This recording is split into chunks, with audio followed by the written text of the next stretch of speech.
they had, and America wanted it. You got 1964. Then they hit Peru in 1965. They hit the Dominican Republic between 1965 and 1966. They came back to Guatemala again between 67 and 69. And they hit Cambodia 69 to 70. That was during the Vietnam War. They came and hit Nicaragua in 1981 to 1990. Now hold on, because there's more. All right, continue. They hit El Salvador between 1981 and 1992. That's a long time, man. Then they hit Lebanon between 82 and 84. Grenada in 83 through 84. Libya in 86. Iran in 87 through 88. That was when the Iran-Iraq war was going on. That was sponsored by the United States and Russia. You got Panama was hit in 89 and 90. Kuwait was hit in 1991. Somalia was hit between 92 and 94. Iraq, 1991. Now here I got 2002, but it turns out, which they still at it.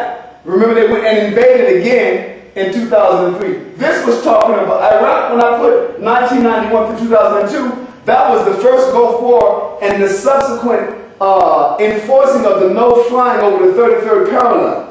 You understand? That was a 10-year campaign and sanctions that they held against Iraq. Now, in March of 2003, they came back and waged war a second time. So that's where they are. So that today can be from 1991 literally to the present. Okay? Then they hit Afghanistan in 1998. They hit the Sudan in 1998. Croatia in 1994, Bosnia and Yugoslavia in 1995 and 1999, Afghanistan 2001 to the present. All right, Iraq, there you go, I got it, the 2003 to the present. And you know in the news, now they're beating the war drums to who? To Iran. Oh, I'm sorry, excuse me. And thanks to Mr. Hope that you could count on, what is it called? Hope you could believe in, Mr. Barack Obama, they're bombing Pakistan. Okay, so when this, now read that verse again, brother. What verse was that? Verse 5? Or was it verse 6? It was, no, verse 6. Okay, read it loud. Verse 6. He who smote the people in wrath with a continued stroke. Now stop. It says, he who smote means to strike. It's past tense for strike. He who struck the people in wrath. Wrath is talking about fury, man. With a continual stroke. That's what this means. When you look at a beginning in 1945, 1946, after the end of World War II, up until the present, it's been continual. Now, so what else is it talking about? He who smote the wrath, he who smote the nations in wrath with a continual stroke, this is the prophecy. This is what we're going to be saying, is what? He that ruled the nations in anger. He who ruled, who governed the nations in anger, go ahead, is persecuted. The Lord is going to persecute him, go ahead. And none hinder. And nobody's going to be able to stop it. Continue, brother. Verse 7.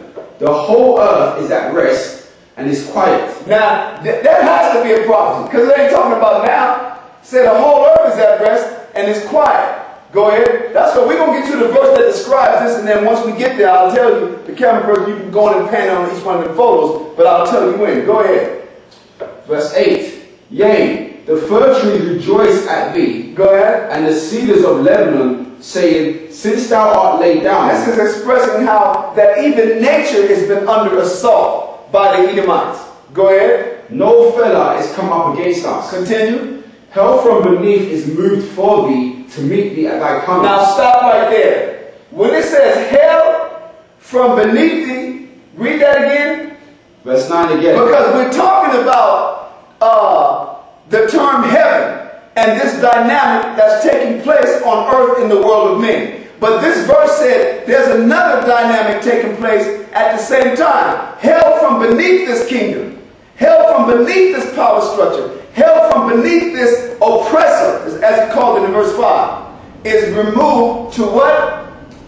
To meet thee at thy coming. So that means this kingdom is going to be brought down, but there's another dynamic underneath that's prepared and awaiting for this person's descent, for this kingdom's descent. Go ahead. It stirred up the dead for thee, Now it said the dead because these people are not in power. It's not talking about physical dead people. You're going to see who these dead people are. Go ahead. Even all the chief ones of the earth. When it said chief ones of the earth, it's talking about leaders of the other countries. Leaders of the very countries who this dude have oppressed. Continue. Keep your finger there. Don't lose it. Go ahead. Yeah. It stirred up the dead for thee, even all the chief ones of the earth. Go ahead. They have raised up from their thrones. It says hell. Hell hath raised up from all of their thrones. Go ahead. All the kings of the nations. So that all the kings of the what? The nations. So that's showing you, while heaven is a dynamic that takes place in the room of men, so is hell. So if heaven is talking about the kingdom that's oppressing all these nations that we just read, then hell is only talking about what? The nation that's being oppressed. Today we refer to them as, like I said last week, the third world. We live in the third world. We do. Guatemala. Okay? You're talking about El Salvador, Grenada, Libya, Lebanon, Iran, Libya, Panama. All these places today are considered third world nations. But the scriptures refer to their setting as hell because why? They're being oppressed. Why would you call it hell? Because they didn't bow to American foreign policy. The combat or the campaigns started against them as mere what? Sanctions. You know what I'm saying? Economical and developmental punishments. You know what I'm saying? Castigations that cut them off from privileges in the first world. Things like modern medicine, things like education, things like trade and commerce. And so when you get that, that's what it's talking about. Those kings have been put under that, they've been put into that circumstance by the oppressor, and so now they're waiting. They see this dude descending, they're waiting for him to fall. So it said they raised up on their throne. It's like when someone is watching a movie or they're watching a fight and something, a dynamic takes place that brings them to the edge of their seat. It's something anticipatory. You wait to see, is this dude going to get knocked out? Well, that's how the other nations are right now concerning the so-called white man. Okay, concerning the Edomites, primarily the Americans and the Europeans also, the power structure. Go ahead. Verse 10. All they shall speak and say unto thee, art thou also become weak as we? So it's saying all these nations are eventually going to say what? Are thou as weak as we? They're going to be asking, oh, so the United States has done broke down like that now. How is this going to manifest itself? This takes place go and study what takes place in these other countries, man. You got the third. What does the third world? What is the third world characterized by? What are some of the things that you can say? Okay, this is what characterizes Guatemala. Like I said, you're talking about substandard healthcare, substandard education, below poverty wage jobs, literally below. Now let's go to the American and find out what's taking place.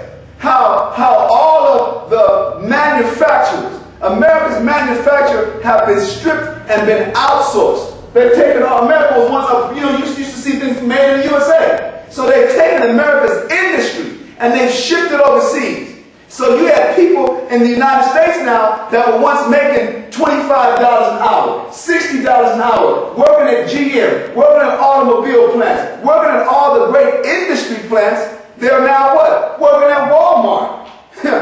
Literally at Walmart. Oh, listen, working at Walmart or working in the prison complex. That's like the new business. You know what I mean? Correction officers, probation officers, police officers, or military. That's where the jobs are. Or at Walmart, or at a fast food restaurant, or in a mall. You know what I'm saying? Working at some Chick-fil-A stand. This is where the jobs are. So when these nations say, art thou become like unto we? Are you guys like us now? They're saying, wow, you guys got low-paying jobs also. You know what I'm saying? You know, you had other nations that had to deal with what? People coming to their country, foreigners coming to their country and exhausting the resource. But what is the United States going through right now? They call the original owners of the land illegal aliens, but now that they're pouring in by the millions and exhausting all the states in which they go budget, because when they come to the state, they got medical, they get medical coverage, they get all type of benefits If they bring children and more children are born there, the children get to go to the school, they become citizens. In other words, these are the things that these nations are marketing and saying, wow, you guys are falling like we are. You become overcrowded schools. You know what I'm saying? Not enough